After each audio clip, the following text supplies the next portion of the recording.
So we've seen all these impressive specifications and features, and it seems to be more than just a larger woofer than the KH120.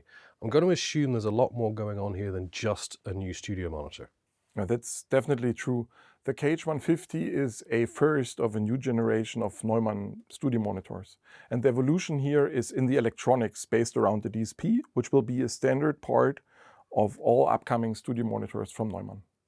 Because there are so many benefits related to using a DSP in an active studio monitor. One advantage is a broad linear frequency response.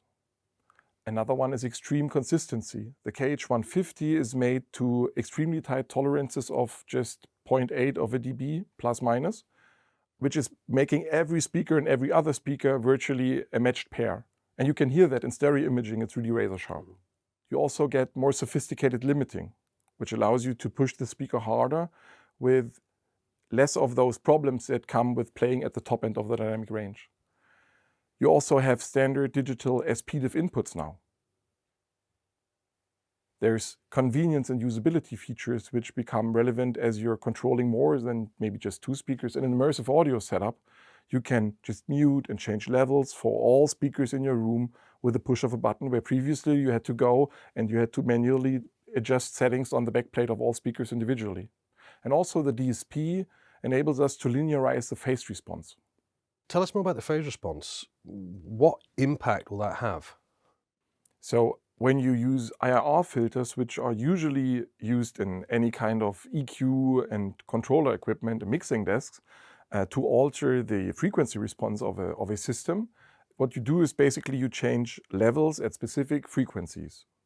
We use those same filters when dialing in the perfect crossover in our monitors, the same kind of filters, right? As a side effect, those filters also change the phase at the same frequencies. So by dialing in the perfect crossover, you also affect the phase response of the speaker in the crossover region. What we can do with the KH150 and this new DSP platform, just as in the KH80, we can go in and separately compensate the time domain and make that phase linear. Yeah. And what you get from this is really astonishing accuracy in the mid-range reproduction and razor-sharp impulse response reproduction.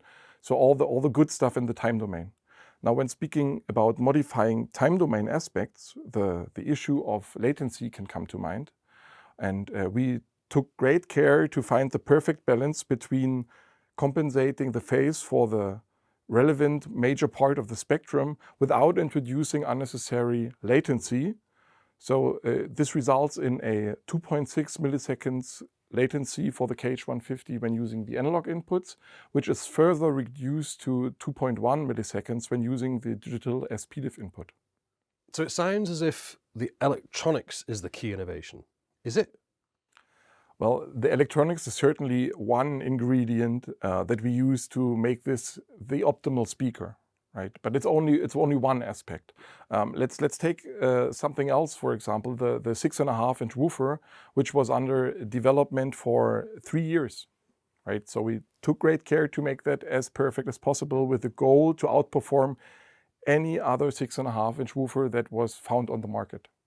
The way we did it is we simulated the magnet system, the voice coil, suspension, all the soft parts, and the baskets. Then we had countless sample runs, building one iteration after another iteration, and optimizing all the bits and pieces based on the learnings from the prototype. And finally, we had tools made that allowed us to make those Neumann exclusive parts, which are manufactured in super high precision with super low tolerances. And this is the key how we achieve to make a woofer that is this low in distortion levels and in resonance. So we see that our old friend, the tweeter from the KH120 is here. Do we also have the same waveguide? No, we have a waveguide that's bespoke to the 150, but we also have an MMD, mathematically modeled dispersion waveguide on this speaker. However, this one is larger and it's deeper because we have more space in the cabinet and on the baffle, but also because the 6.5-inch woofer has a different radiation pattern than the 5.25-inch woofer on the KH120. So we adapted the waveguide to perfectly match the dispersion of the tweeter to the woofer. Yeah. And with its larger and deeper waveguide, we now have even more control to achieve the desired dispersion.